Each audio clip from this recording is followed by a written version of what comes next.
Hello, everyone. Welcome to my Flosstube channel. My name is Jessie Lee, and I'm finally coming at you with video number 36. In video 35, I said I would have more time to do Flosstube more often, but then I didn't actually end up getting more time. November turned out to be pretty hectic. Tim's work schedule was really haywire and it really messed with our routine, and I was still pretty busy with college. And also for Thanksgiving, we took a quick road trip down to Nebraska to celebrate with my family. So November was a lot, and of course, December is a lot. That is why I look like such a wreck in this video. Today was house cleaning day. We will soon be traveling to Florida to celebrate Christmas with my in-laws. So this week has just been packed with chores and errands. And today we cleaned the house and got it all spruced up, so it would be nice to return to when our trip is over, and also so our cat sitter won't come over and be appalled by our living conditions. So yeah, I am just a bit grubby today, and this video is going to be super casual and probably short, but I really just wanted to squeak in a video sometime this week because I miss you all so much. And I have quite a few things that I really am excited to show you. First of all, I hope those of you Stitchy friends who live here in the United States had a happy Thanksgiving last month. Our Thanksgiving road trip to Omaha, Nebraska was really wonderful. It was actually super nice to have a long, chill drive through lots of farmland. Glenn got to see hundreds of wind turbines along the way, which just absolutely blew his mind. And while I was riding in the car, I got to get quite a bit of knitting done, which was great. And when we were in Omaha, we stayed in a super nice hotel that we ended up enjoying way more than expected.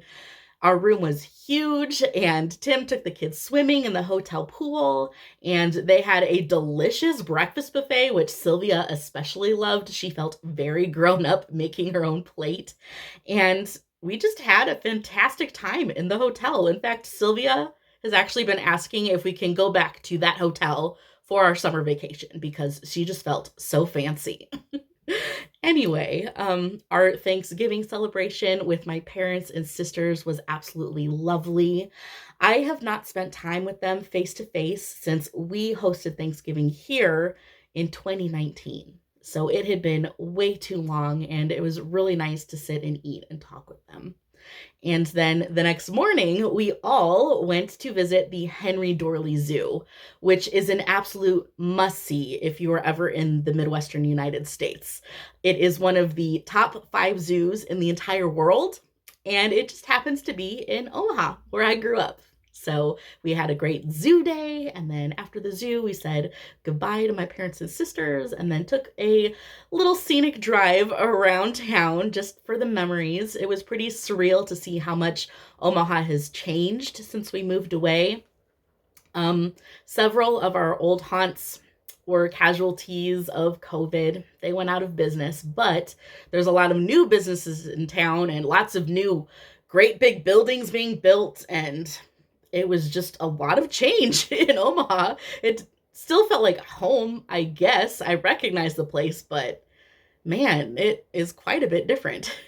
And then after our little drive, we met up with my bestie, Jess, who I've talked about more than once on my channel. I have not seen Jess face to face in years and years and years, and she is just the same, still so sweet and absolutely gorgeous. She literally looks like Galadriel from The Lord of the Rings. And I was so happy to finally get to meet her son, Caden, and have her meet my kids. And we had some time to chit chat, and it was really lovely to get to see her again. So our trip was super fun. I had a great Thanksgiving, and I have a little bit of haul to show you from it. So when my peeps met up with us for Thanksgiving, they came bearing gifts, which was totally unexpected, but They brought along a big bag full of presents, which had actually been intended for Christmas last year and our birthdays this past year, but they just hadn't been able to get them in the mail. So they brought them along to Thanksgiving, which was super fun and sweet. And a couple of the gifts for me happened to be Stitchy related, so I gotta show them to you. The first one I have here was from one of my sisters, and it is this cute pair of kitty cat thread scissors. I love the kitty shape and the cat at the top and the bright colors, and these scissors are very sharp, so they are really handy and wonderful to use as well as adorable. So I love this pair of scissors. And then my other sister picked out this kitty cat pin cushion for me. The fabrics on him are really beautiful. And of course, I love his scarf, and I just can't resist his little oblong head. So I can't really bear to actually use him as a pincushion. I just keep him on display on my shelf back here, but that was super sweet that my sister picked this guy out for me. And then my mom had gotten me this embroidery pattern here, which is so sweet and adorable. This is what it looks like. I absolutely love the motifs and the words and even the font. The way the pillow and quilt are finished with such bright fabrics and the rickrack and the buttons is so, so cute. This pattern is Bare Roots number 208. P.S. Don't forget, a little block of the month. And my mom got this for me, and she told me that she knows that I haven't done a lot of hand embroidery like this, but when she saw this pattern, she immediately thought of me because it is exactly my style. And her saying that just made me feel so known and loved because she is exactly right. This looks so nostalgic. She said it looks straight up retro 1990s sort of style, and she's absolutely right. And this is exactly what I seek out in my stitching. So I was so grateful that my mom got this for me because it is a really cute pattern that makes me feel really inspired. Oh, I almost forgot. My mom gave me this cute little needle minder too. It's got some little hand embroidered leaves on it in a teeny tiny hoop. So cute. So those were the Stitchy gifts that I brought home from Thanksgiving, but I have one more even bigger Thanksgiving souvenir to show you. So hang on a second. Here she is. This is Nichols, our new baby kitten. As you can tell, she's quite ferocious. I don't know if she's going to last very long with me holding her because she would really rather play, and being held is not her favorite thing. But as you can see, she is tiny and adorable and fierce. She is in that badass kitten stage where she tries to act tough all the time. But she is very sweet and very cute. Nichols was a stray, and Jess's brother Lee rescued her off the street and was fostering her. And I fell in love with the pictures that Jess was posting on Facebook, so I asked if we could adopt her. So we picked her up over Thanksgiving, and she made the long drive home with us. And she has been fitting in with our family perfectly well. Our kitties acclimated to her very quickly, and she's very playful. So the kids love playing with her with toys, and she's just very funny. She is a feisty girl. She's not the most cuddly kitten in the world, but you know what? I think she's still adjusting to our family and getting to feel comfortable with us. But she's really adorable, and I'm excited to have her as a part of our family. I'm excited for Glenn and Sylvia to have the experience of raising a kitten. They are at the age I was when the kittens that I grew up with were born, and they were my absolute best friends. So I'm just so excited to have a kitten in the house again with rambunctious energy. We need her stirring things up around here. And Sylvia was the one who named her Nichols, which I thought was kind of a cute name for a 7-year-old to give a cat. So this is Nichols, our little kitty. She's a little agitated now, so I think I'm going to put her down so she can go play with her toys instead of being confined to my arms. What do you think, Nichols? So this is Nichols, our cute kitty, our little souvenir from Thanksgiving in Omaha. So my Thanksgiving was pretty great. And then in the weeks following, all my college classes started wrapping up, which was a big relief. And I managed to finish my semester with straight A's. And I'm really looking forward to spring semester because the classes I'm registered for, I think, are going to be a whole lot more interesting. And since I've been on my winter break, I have really been feeling the Christmas spirit, which is weird for me because Christmas is not my favorite holiday. I tend to find it super overwhelming and stressful, and Christmas also tends to be a time of loneliness and grief a little bit for me too, but not this year. I guess since I'm free from school, I'm just determined to be cheery. I was super psyched to put up all our Christmas decorations, and I was even in the mood to play Christmas music, which is not normal Jessie Lee behavior. I generally hate Christmas music because working in retail for a number of years just really ruined it for me. I generally dislike pretty much all the secular Christmas songs just because they're way too cheesy and cringy for me. My least favorite Christmas song is Sleigh Ride. Let's hear those sleigh bells jingling, ring, ting, tingling too. Who wrote those lyrics? They are so bad. I have a grudge against that song in particular because I had to play it so many times throughout the years in school band. Band directors just love whipping that one out in the winter time because they think it's so much fun that the percussion section gets to play with a bunch of toys to make all the sound effects. Yeah, don't like that song. Let me know in the comments what your least favorite Christmas song is. I'm sure you have one because so many of them are super irritating. I think it'll be really fun for us to roast Christmas music in the comments section because, yeah, so much of it is just really cringy. But also, in the comments, let me know what your favorite Christmas songs are because there are a lot of good ones too. My favorite Christmas carol is "O Come All Ye Faithful." I have always loved that one. I don't quite know why it's my favorite, but I just find it really pretty and it touches my heart. And the one secular Christmas song that I do like because I'm immature is "Rockin' Around the Christmas Tree" by Brenda Lee.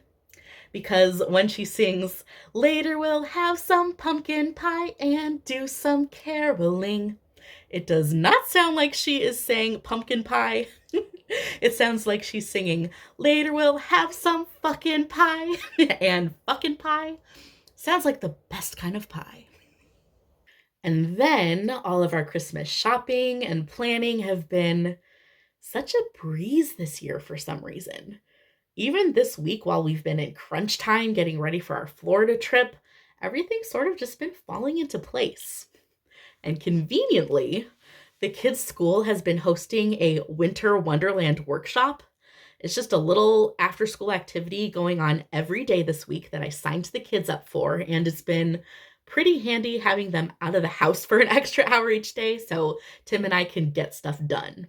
But not only has it been convenient, I've also been super grateful that this workshop has been something that Glenn can do because it's kind of tough finding activities that suit Glenn's interests and abilities, but this Winter Wonderland workshop has been totally accessible for him. And of course, Sylvia's going along too. And they've been coming home every day with big smiles and cute projects to show us. So I've just been feeling really proud of the both of them this week.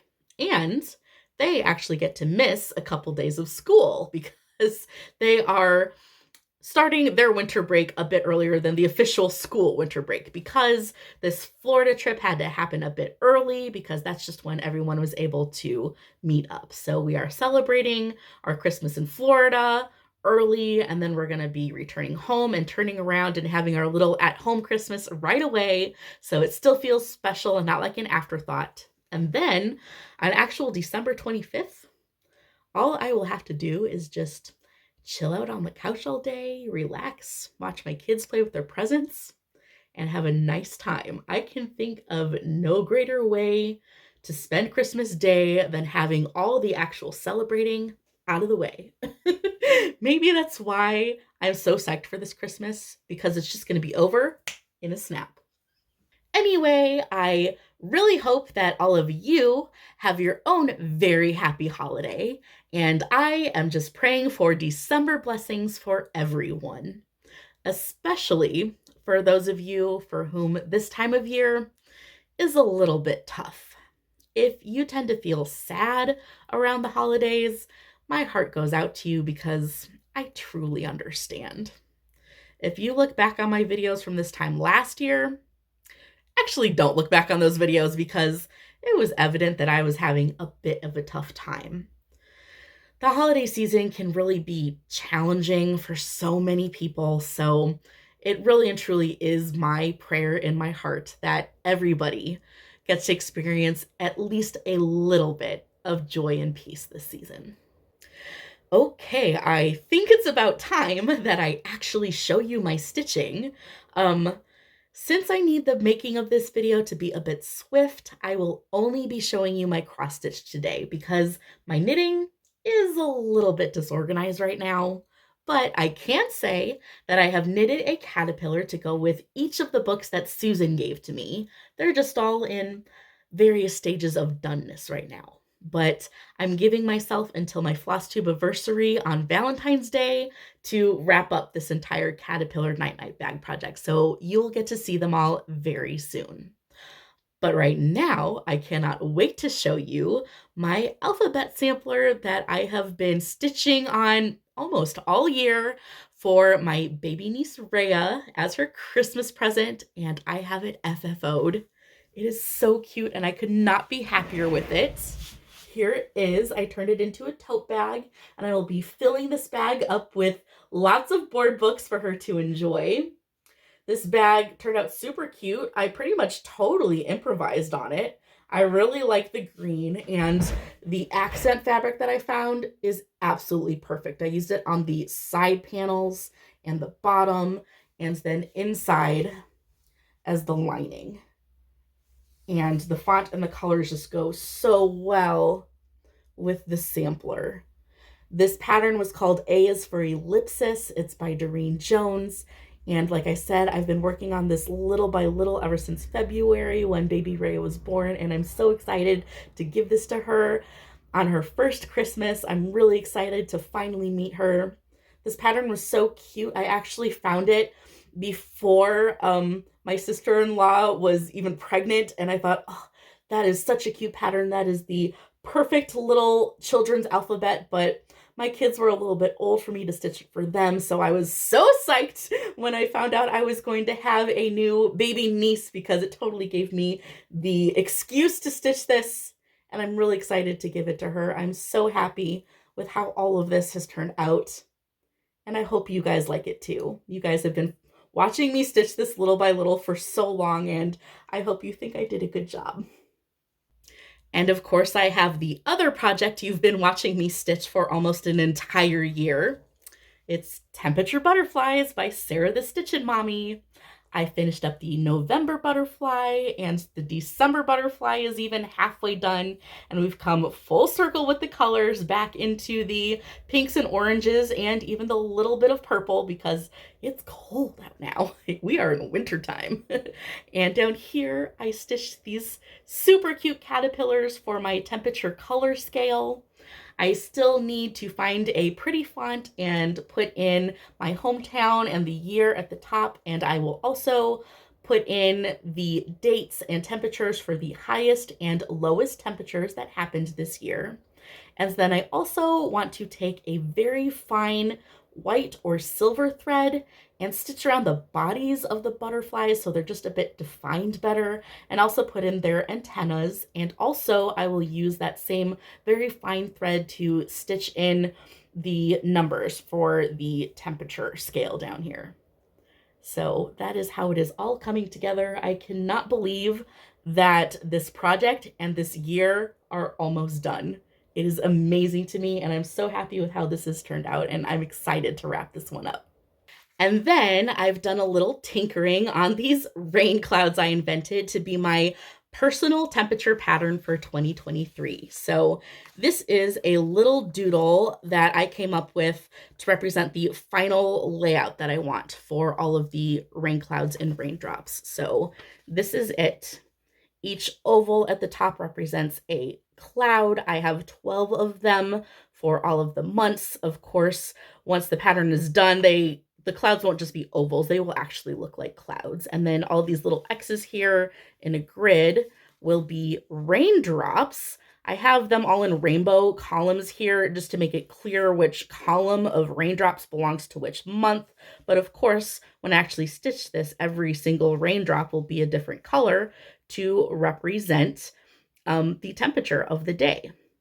And then I went ahead and drew out all 365 raindrops in their layout. This paper turned out super huge. It looks like this pattern is just unmanageably humongous, but this is 10 count graph paper, 10 squares per inch. So if I stitch this 1/1 on a smaller count fabric, it'll be a manageable size. But this is the design of raindrop that I came up with. I think they look really cool, and I like how I staggered all of the sections for each month. That'll be nice. So next I just have to tape some more pieces of graph paper on top and design the clouds that will go over top and come up with some cute font to put the months inside each of the clouds. And I'm really excited for what I've come up with. I think this will be super cute for 2023. I have done 3 temperature patterns now, 3 years in a row. So I'm excited to get creative and come up with my own thing. Speaking of rain clouds, I also got a little bit of stitching done on Through the Storms by Silver Creek Samplers. I put in the little sunshine up there. Tee-hee. And then I even got to spend a little bit of time with my Quaker whip. The pattern is Quaker Piece by Remembering Bygone Stitches. And I hit a little bit of a milestone with this one. Here it is all together. And what I finished up was the second half of this motif here. So that was the final motif in this top row of stitches. So I have the entire horizontal border of this whip established. That feels really good to have that done finally. And these motifs are so beautiful. I love how this is turning out, and I really hope to work on this one a whole lot more in the new year. All right, that was all I had to share with you today. I am so sorry that I look like such a slob in this video, and it was way more chatty than stitchy, but I've just really missed you guys, and I really wanted to come back and make a video for you, even if this one was super casual. I really hope that I can make more videos more often very soon. I still care so much about this community and about stitching. I am stitching as much as I can, and I would really love to continue to share it with you. So please stay subscribed to my channel and bear with me and come back for future videos when they happen. And again, I am praying for December blessings for everyone. And of course, God loves you and I love you, and happy stitching. Bye-bye.